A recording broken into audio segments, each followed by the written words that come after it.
सुबह एक ही खाना। क्या बात है अंजू, तेरी मेरे साथ कुछ नाराजगी चल रही है क्या? कोई बात है तो सामने से बोलना, ऐसे मुझे इग्नोर क्यों कर रही है? देख रही हूँ जब भी मैं अपने घर कोई भी प्रोग्राम रखती हूँ तुम देवरानी जेठानी कभी आती ही नहीं हो। अरे कैसी बात कर रही हो रीना, तेरे साथ हमारी कौन सी नाराजगी होगी? ऐसी कोई बात नहीं है। ऐसी बातें अपने मन में क्यों लेकर आती है तू? अच्छा तो फिर तू ही बता दे, तेरे पास क्या बहाना है मेरे यहाँ कीर्तन में न आने का? बहाना नहीं है, जो भी है सच है। अरे हम दोनों के पास समय कहाँ रहता है कहीं आने जाने के लिए? ये रसोई हमारी जान छोड़े तब तो हम घर से निकल पाए ना। अरे तुम दो लोग हो घर में, उसके बाद भी तुम्हारा काम खत्म नहीं हो पाता? ऐसा कौन सा स्पेशल काम रहता है भी तुम्हारे घर में? और मैंने तो जानबूझकर इसीलिए 2 बजे कीर्तन रखा था ताकि लंच के बाद सब लोग आराम से अटेंड कर सके।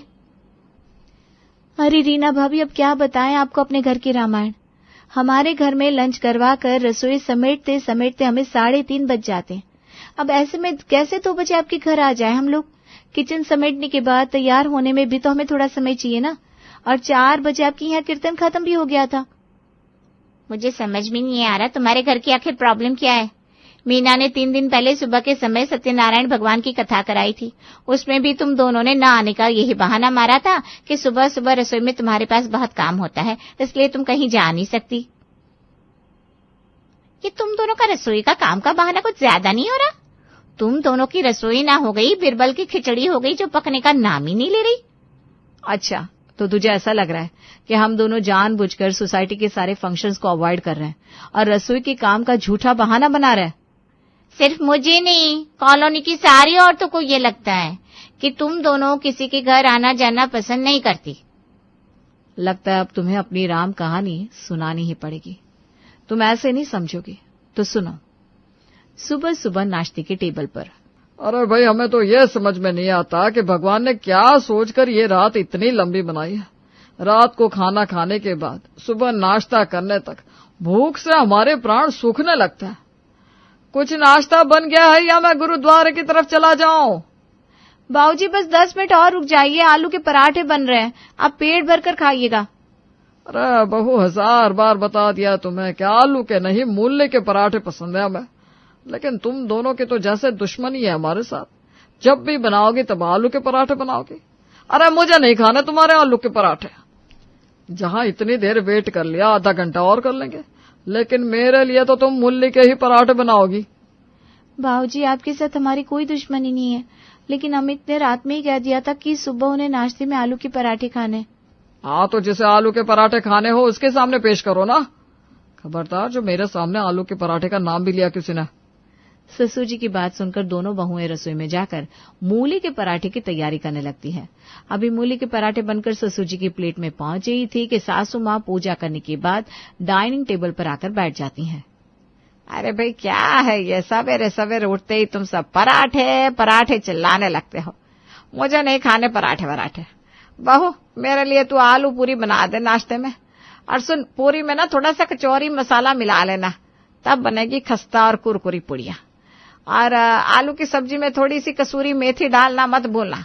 कसूरी मेथी डालने के बाद आलू की सब्जी में से जो सौंधी सौंधी महक आती है ना उससे मेरी भूख और ज्यादा बढ़ जाती है। माँ जी, बाबूजी मूली के पराठे मांग रहे हैं और आपने अब एक नई फरमाइश कर दी। आपकी आलू पूरी कल बना देंगे ना? आज आप बाबूजी के साथ मूली के पराठे खा लीजिए। हाँ भाई, तुम्हारे ससुर जी और पति पैसे कमा कर लाते हैं, मुझ बुढ़िया की हैसियत क्या है घर में जो मुझे मेरी पसंद का नाश्ता मिलेगा। सारी जिंदगी लगा दी मैंने अपनी इस घर को चलाने में, और आज इतनी भी वैल्यू नहीं कि घर में अपनी पसंद का खाना खा सकूं। आप ऐसी बातें क्यों करती हैं माँ जी? जानती हैं कि हमारी बातों का ये मतलब नहीं था। सास का उतरा हुआ मुंह देखकर अंजू और नीता मन मार के रसोई में जाती हैं और एक कुकर में उबलने के लिए आलू रख देती हैं। दूसरी तरफ पूरी बनाने की तैयारी करने लगती है। तभी उनकी ननद सीमा कॉलेज के लिए तैयार होकर डाइनिंग टेबल पर आती है। अरे भाभी, क्या बनाया है आज नाश्ते में? जल्दी से नाश्ता दे दो, मुझे लेट हो रहा है। सीमा, वैसे तो आलू के पराठे बनाए थे, लेकिन बाबूजी के कहने पर थोड़े से मूली के पराठे भी बना दिए हैं। थोड़ा सा वेट करोगी तो आलू पूरी भी मिल सकती है। क्या है ये पूरी पराठे आलू की सब्जी? आप लोग ना एक दिन फट जाओगे, इतना तेल मसाला खा खा के। कुछ तो अपनी सेहत की फिक्र कर लिया करो यार। और भाभी, आप लोग क्या घर में सबको बीमार करना चाहती हो जो ऐसा नाश्ता बना देती हो हर रोज? अरे कभी कभी तो कुछ हेल्दी बना लिया करो। मुझे तो आप नाश्ते में बस फ्रूट कस्टर्ड दे दो। सीमा, पहले ही बहुत लेट हो गया है, अभी फ्रूट कस्टर्ड बनाएंगे तो और भी लेट हो जाएगा। तुम ऐसा करो, अगर पूरी या पराठे नहीं खाने हैं ना तो तुम फ्रूट्स खा लो, मैं कट करके सलाद बना देती हूँ। रहने दो भाभी, जितनी देर मुझसे बहस कर रही हो ना, आप चाहती तो इतनी देर में मेरे लिए कस्टर्ड बना सकती थी, लेकिन आप दोनों को तो बस हर समय अपना काम शॉर्टकट में निपटाने का लगा रहता है। मुझे नहीं करना आपका नाश्ता, आप दोनों ही कर लो, मैं जा रही हूँ। इतना कहकर ननद सीमा अपना बैग उठाकर वहां से निकल जाती है। बस रहने दो, तुम दोनों जाओ, मुझे भी नहीं खाना तुम्हारा पूरी सब्जी का नाश्ता। रोज रोज की आदत हो गई है तुम दोनों की। अरे पूरे 12 घंटे बाद खाने बैठते हैं बच्चे, उसमें भी तुम्हारे कारण रोज मन मार कर रह जाते हैं। क्या बिगड़ जाता अगर बना देती तो उसके लिए कस्टर्ड तो? अब अच्छा लग रहा होगा ना, वो भूखे पेट चली गई, लंच भी नहीं लेकर जाती मेरी बच्ची, पूरा दिन भूखी प्यासी रहेगी। अब नीता, माँ जी ने 3 तरह का नाश्ता भी बनवा लिया और जी भर के बातें भी सुना दी। पता नहीं क्या नसीब है हमारा, काम भी करो और बातें भी सुनो। छोड़िए ना भाभी, अगर घर में 6 लोग हैं तो 6 तरह का नाश्ता तो नहीं बना सकते ना हम। 3 तरह की डिश तो पहले ही बना रहे थे, अब यही रायता समेटते समेटते हमें 11:30 बज जाएंगे। उसके बाद घर की साफ सफाई करनी है, कपड़े धोने हैं, लंच बनाना है। कभी कभी तो मुझे ऐसा लगता है कि हमारा जन्म सिर्फ काम करने के लिए हुआ है। सुबह एक बार जो रसोई में घुसते हैं हम लोग, 3 बजे से पहले इस काम से छुटकारा नहीं मिलता। और बाकी औरतें अपना काम खत्म करने के बाद दिन में घंटे 2 घंटे आराम भी कर लेती हैं। और एक हम है जो किसी तरह काम खत्म हो जाए यही सोच सोच के परेशान रहते हैं। आराम करना तो दूर की बात है। अरे आराम क्या होगा, यहाँ तो बच्चे की पढ़ाई के लिए समय निकल जाए वही बहुत है। घर के काम खत्म होते ही गुड्डी और मोना अपनी अपनी किताबें लेकर आ जाते हैं, उनका होमवर्क कराना, स्कूल के असाइनमेंट कराना, बस हो गया दिन खत्म। इसके बाद शाम की चाय नाश्ते का समय। दोनों देवरानी जेठानी आपस में अपने दुख दर्द बांटने के बाद रसोई में जाकर एक बार फिर से नाश्ते का काम संभालती हैं। ननद के कॉलेज जाने के बाद अंजू और नीता अनुज और सुमित को भी फटाफट नाश्ता कराती हैं और फिर बच्चों को नाश्ता देने के बाद जल्दी जल्दी स्कूल छोड़कर आती हैं। भाभी, आज तो सीमा नाराज होकर चली गई, लेकिन कल उसकी पसंद का नाश्ता बना देंगे ना तो उसका गुस्सा दूर हो जाएगा। ठीक है, कल नाश्ते में कस्टर्ड और पोहे बना देंगे, बच्चे कई दिन से पोहे खाने के लिए बोल रहे हैं। अगले दिन का नाश्ता दोनों देवरानी जेठानी ने मन ही मन सोच लिया था, लेकिन आज तक परिवार में कोई एक तरह के नाश्ते से संतुष्ट हुआ था जो आज हो जाता। अगले दिन सुबह जब नाश्ते के टेबल पर फ्रूट कस्टर्ड और पोहे देखते हैं तो ससुर जी और अमित का मुंह बन जाता है। अरे बहू, हम क्या भैंस बकरी है जो तूने ये कस्टर्ड बनाकर हमारे सामने रख दिया? आज तो भाई खस्ता कचौड़ियां खाने का मन है मेरा। हाँ बेटा, ये कस्टर्ड वगैरह तो बच्चे खाते हैं, बड़ों के लिए भी कुछ नाश्ता बनाओगी कि नहीं, या फिर तुम्हें सिर्फ अपने बच्चों से ही मतलब है? माँ जी, ऐसा तो नहीं है ना कि पोहे सिर्फ बच्चे ही खाते हैं। अब पोहे बन गए हैं तो आप सब लोग वही खा लीजिए ना। आजकल नाश्ता बनाते बनाते ही हम दोनों को इतना लेट हो जाता है कि बाकी के काम निपटाने में पूरा दिन खत्म हो जाता है। अरे ये कैसी बात हुई बहू कि तुम 2 लोगों से मिलकर भी परिवार के लिए नाश्ता नहीं बन रहा? अब तुम दोनों क्या चाहती हो, घर से निकलकर ढाबे पर नाश्ता करें सब लोग? अपने घर में तो अपने मन की बात कह सकते हैं ना। पूरे परिवार को नाश्ते में गर्मा गर्म कचौड़ियां खिलाने के बाद भी अनुज अभी भी गुस्से में अपनी पत्नी को घूर रहा था। अरे क्या हो गया, क्यों इतना घूर रहे हो? कोई बात है तो साफ साफ कहो ना। कितने दिन पहले कहा था तुमसे इडली सांभर बनाकर खिला दो, ऐसी कौन सी तोप चलानी पड़ती है सांभर इडली बनाने में? अच्छा ठीक है, अगर आपको इतना ही पसंद है तो संडे को नाश्ते में बना दूंगी, पेट भर के खा लेना। तो फिर तूने इडली सांभर भी बना दिया क्या? मरता क्या ना करता वाली बात है, बनाना तो था ही। आप ही सोच लो, जब रोज 4 तरह का नाश्ता बनेगा तो कहाँ से फुर्सत मिलेगी हम दोनों को। देखो यार, मुझे ऐसा लग रहा है कि तुमने परिवार में सबकी आदत बिगाड़ दी है, लेकिन चिंता मत करो, अगर तुम उन्हें बिगाड़ सकती हो तो सुधार भी सकती हो। लेकिन करे क्या? हमने तुझे बताया ना कि 4 तरह का नाश्ता बनाने के बाद भी परिवार में हमसे कोई खुश नहीं होता। उन लोगों का बस चले तो रोज हमसे 6 तरह का नाश्ता बनवा ले। भैया वही तो समझाना चाह रही हूँ मेरी प्यारी सहेलियों कि ससुराल वालों की इच्छाओं का कोई अंत नहीं है। तू उन्हें खुश करने की जितनी कोशिश करेगी वो उतना ही ज्यादा तुम्हारे ऊपर दबाव बनाने की कोशिश करेंगे। इसलिए अब तुम अपनी मस्ती में मगन हो जाओ। दिन में एक बार खाना बनाकर सब कुछ तैयार करके टेबल पर लगा दो। उसके बाद किसी की फरमाइश पूछने की कोई जरूरत नहीं है। जिसको खाना है वो नाश्ता करे, जिसको नहीं खाना वो भूखा ही ऑफिस के लिए निकल जाए। तुम जितना उनके पीछे पीछे घूम रही हो वो लोग उतना ही तुम्हें पागल बना रहे हैं। सहेली की बात मानकर अगले ही दिन से अंजू और नीता के तेवर बदल गए। अरे बड़ी बहू, क्या बना रही हो आज नाश्ते में? 8 बज गए, हमारा तो भूख से हाल बेहाल हो रहा है। बना नहीं रही हूँ बाबूजी, बना चुकी हूँ ब्रेड टोस्ट। बहू, तुम्हारा टोस्ट खाकर इस घर में किसका नाश्ता हो पाएगा? ये टोस्ट वगैरह छोड़ो और कुछ ढंग की चीज बना दो। बाबूजी घर के बहुत सारे काम पड़े हुए हैं, हम लोग घर के काम निपटाने के लिए जा रहे हैं। चाय और नाश्ता बनाकर रख दिया है, आप देख लेना। मुझे ऐसा लग रहा है कि अभी आपको भूख नहीं लगी है। जब भूख तेज लगेगी ना तो अपने आप खाने का मन करने लगेगा। ससुर की बातों को पूरी तरह से इग्नोर करने के बाद दोनों देवरानी जेठानी जाकर कमरा समेटने लगती हैं। अरे नीता, हमने ठीक तो किया ना? कहीं बाबूजी नाराज तो नहीं हो जाएंगे ना? भाभी, हमारी इसी कमजोरी का तो इतने सालों से सब लोग फायदा उठा रहे हैं।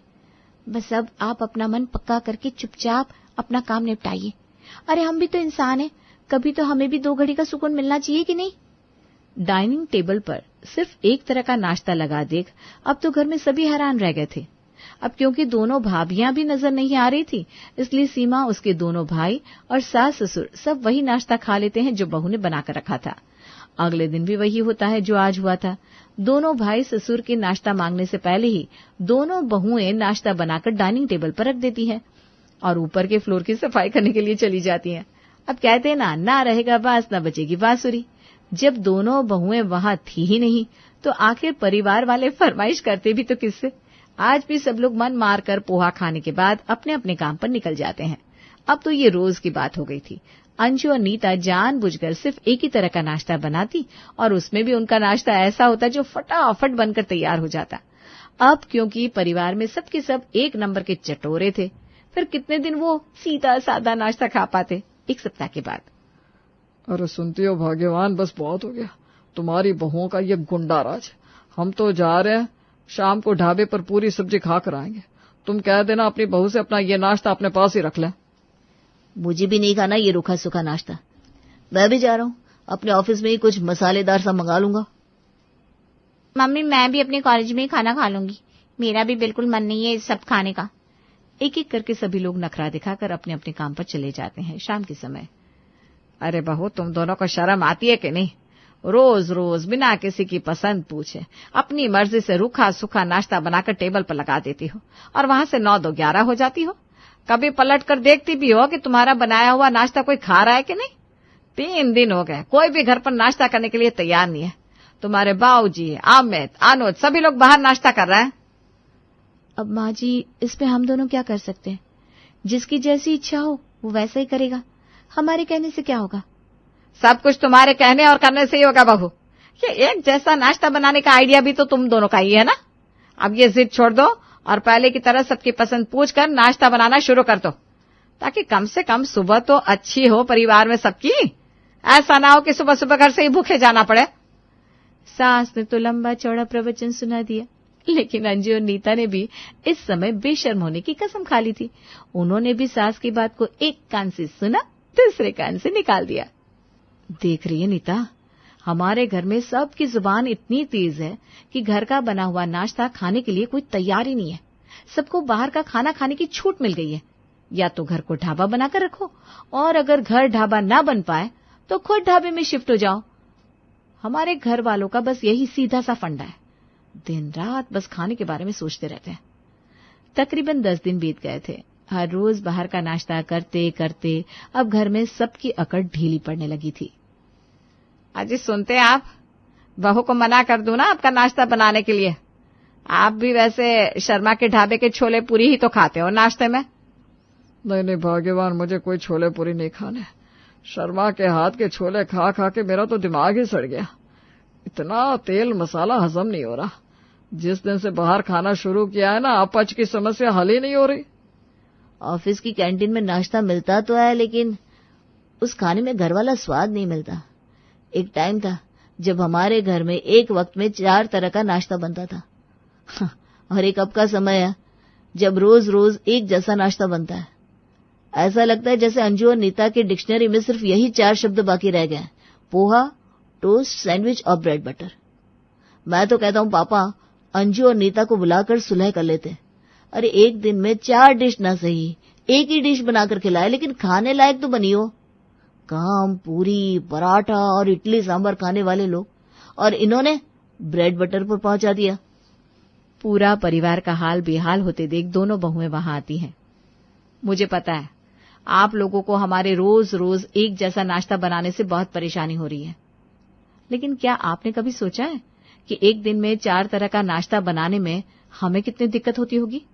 उस समय तो आप सब ऐसे अपनी फरमाइश बता देते हो जैसे आप घर में नहीं किसी होटल में बैठे हुए हैं और यहाँ पर खाना बनाने के लिए 10-20 नौकर घूम रहा है।